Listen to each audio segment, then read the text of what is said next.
This is your 2B-4 lesson video for slopes of tables and points.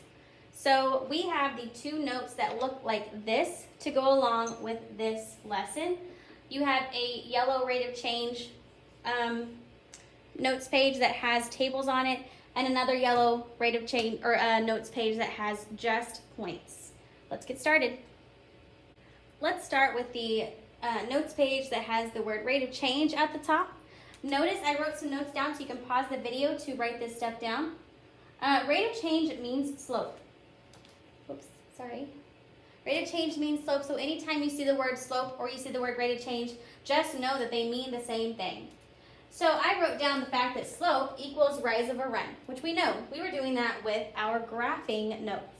I also wrote down that the rise is the same thing as the change in the y values. This is important for today's understanding of what we're doing. The next one says the run is the change in the x values. Here's a quick example of what I mean by that. So the other day, we did slope of graphs.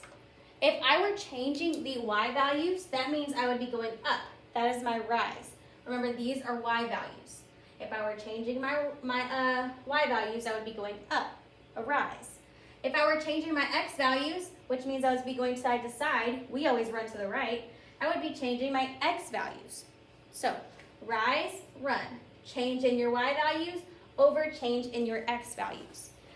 Which is going to happen, it's going to work the same way when we look at tables.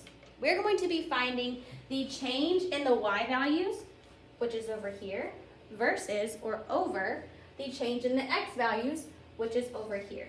We can consider this our rise over run still, which would be that the same thing as the change in the y values would be our rise. The change in the x values would be our run.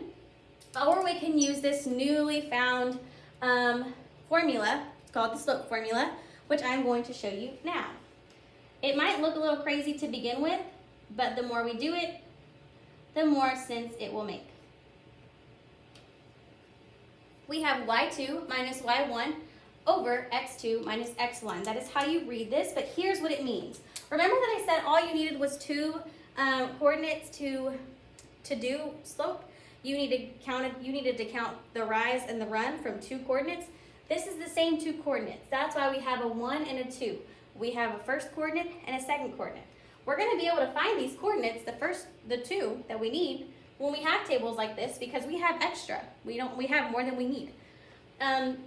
What's happening is we have the y2 minus the y1, which means the y value from the second coordinate minus the y value from the first coordinate is going to give us our rise. All of this kind of blends together, okay? And the same thing happens for the x's. Let's give an example to show you what I mean. So if I were looking at the y's first, I needed to look for two coordinates because I know that I need two coordinates to find slope always, whether it's on a graph or on a table, so that I can use a 1 and a 2. Here's what I mean by that. I don't know if this will show up. Here's a point, and here's a point. Remember that these are coordinates. This is a table where everything under this column are x's. Everything under this column are y's, and they're lined up in pairs, ordered pairs, coordinates. This coordinate right here says 1, 3. So I could go grab some graph paper that's blank and put a little coordinate on 1, 3. And then put another little coordinate on 2, 5, and then do rise over run. Or I could calculate using my newfound slope formula. Here's how. I know that both of these are x's and both of these are y's because they're in the exact column. I know that I highlighted these two x and y's first, so that's where those ones come in. I wrote ones next to the letters. These are called subscripts, not exponents, subscripts. They're just a little name to the letter. x1, my first one, y1, my first y. And then I go give 2's to the next x and y because they came from my second coordinate. And then now that I have my numbers labeled, I can go fill them in where they go into my slope formula. This thing right here is going to be given to you a lot. We're going to see it a lot. If you memorize it, that's great, but we're going to have it a lot of places, okay? We're going to use it so much, it's probably going to be engraved in your mind. All right, So y2 comes first in my formula. Instead of rewriting the whole, I guess I'll just rewrite it. All right, so let's fill in what y2 says up here. y2 says it's 5, so I write 5. My table says to subtract, so I subtract, or my formula says to subtract. Then it says to put y1, and I go find y1, and it's 3. So I put 3 right there. I draw the line because that's what my formula says to do. And then I go find x2, which is 2. And then I write a minus sign, and then I write x1, which is 1. And then I calculate. 5 minus 3 is 2. 2 minus 1 is 1. 2 over 1 is my answer, which gives me just plain 2. If we were doing this in our calculator, we would be able to open up a little fraction by pressing Control Divide. I can press 5 minus 3 on top, 2 minus 1 on bottom, press Enter, and it gives us 2, which was our answer. I'll do the next problem in a different color so we don't get confused. Remember, we're finding 2 coordinates, that's all we need, so I'm going to go find these coordinates here, first 2. I could do any 2 that I wanted to. I could do the first and the last, or the 2 middle, or the 2 last. It didn't really matter. But I'm just going to do the first 2 since I kind of have smaller numbers to work with. I also noticed that I'm working with less negative values. Not that the negative values are wrong, it's just going to make it easier on me. So when you're picking out your coordinates, you might want to just look for those things. It's no big deal if you don't. But it could help you just make things a little bit easier. Okay, so again, here's my x's, here's my y's. Let's go label. These are x's, these are y's. That is the first x that I saw, that is the first y that I saw. They're in the first coordinate.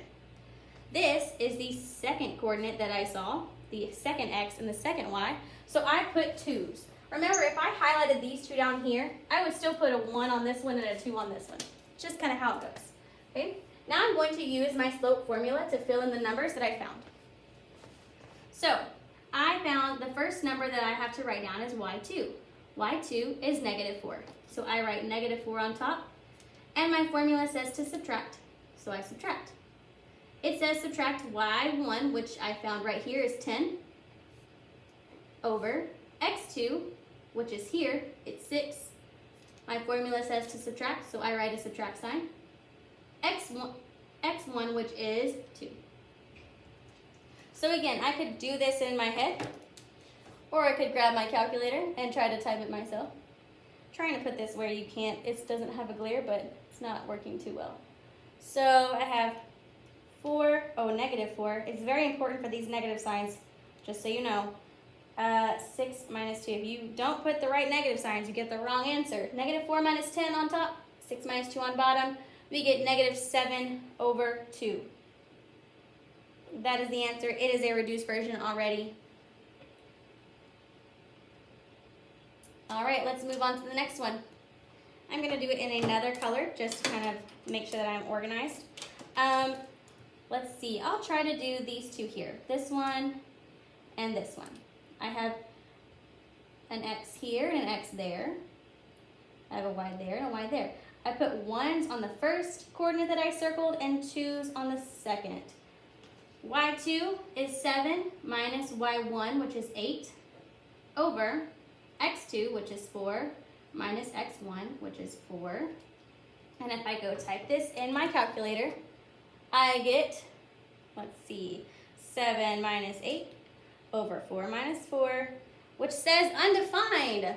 That's because if you didn't notice, something fishy was going on. This graph on an actual graph, or this line on a graph, would look like this. It would be going straight up and down, and it actually would cross through the 4 right here on the X. So no big deal that you have to know this just yet. However, this is what this line looks like. We had to use calculations to figure out that this is an undefined slope. It was something divided by 0, so undefined. And yeah, sure, I'll just write undef like the calculator says.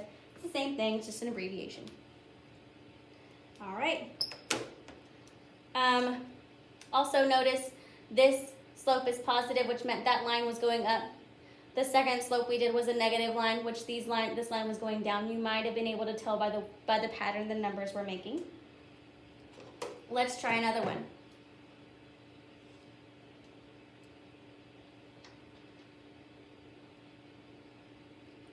I'm gonna do 2 more and then you're gonna have 4 of them to do on your own.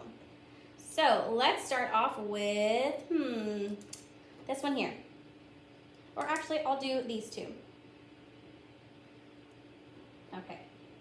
So I choose, I don't know, I'll choose these 2. And remember, you can choose whichever coordinates you want to choose. It's just gonna kind of be up to you guys. So I am going to rewrite my formula right here, y2 minus y1 over x2 minus x1, just to have, since I pulled my paper down and I can't see it anymore.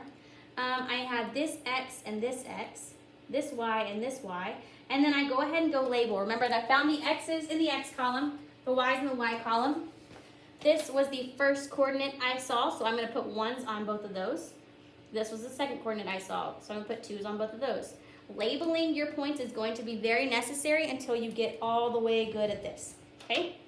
So let's go fill this in to our formula. So y2 is -4, y1, minus, by the way, minus y1, which is 14, over x2, which is 9, minus, I meant to write x1 on that, x1, which is 0.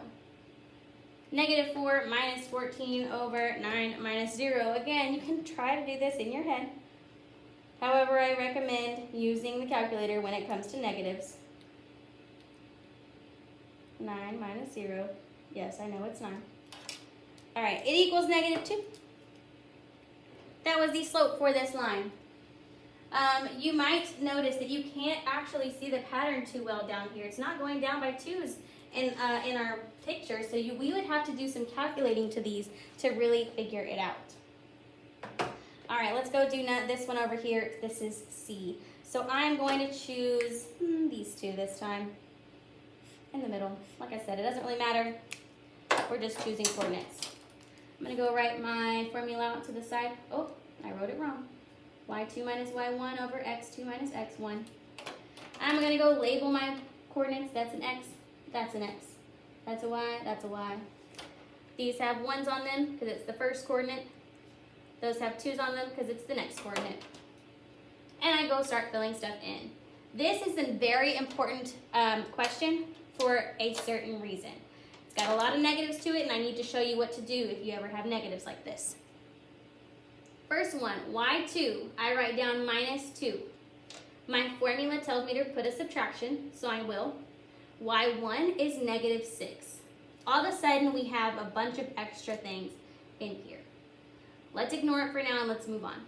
x2 is 14 minus the minus sign, 8, because it's x1.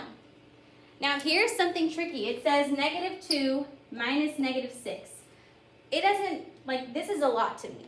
I usually don't like 2 signs next to each other, so I just change it right off the bat. That's kind of what we did when we were solving equations back in the last unit. So this minus negative, I'm going to do something interesting to it, and I'm going to turn this into a plus sign. Like the whole thing turns into a plus sign because a minus negative is just an addition problem. I'm going to show you how this is true, and I'm going to show you in the calculator both ways. So if I did -2 plus 6 over 14 minus 8, I get 2 over 3, which is my answer. If I did the same thing, but I did -2 minus negative, remember I got a minus and a negative sign on my calculator. I got to use the different ones. Minus -6 over 14 minus 8, I get the same answer.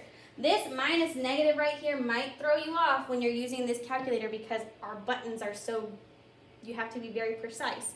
So if you just want to turn, and my suggestion to you is just turn it into a plus sign. When you get a minus negative right next to each other, they're adding. All right, you have the next ones to do on your own.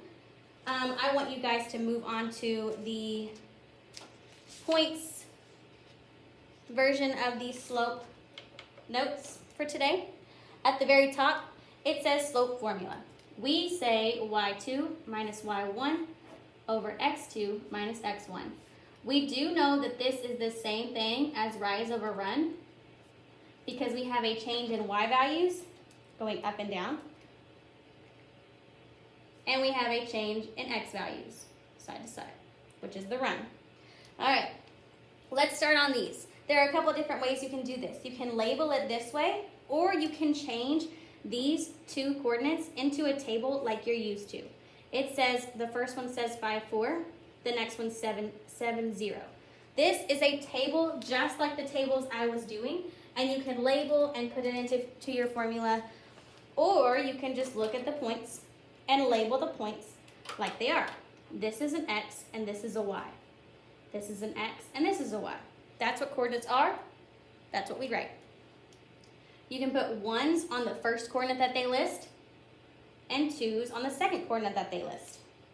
This is when they go into your formula, just like we did up here, just like we did on the table. All right, so there's the formula. I'm going to start inputting. y1 or y2 goes first, that's 0, minus y1, which is here, 4, over x2, which I found was 7, minus x1, which I found was 5. I have 0 minus 4 is negative 4. 7 over 5, or 7 minus 5 is 2. This reduces down to a just plain negative 2.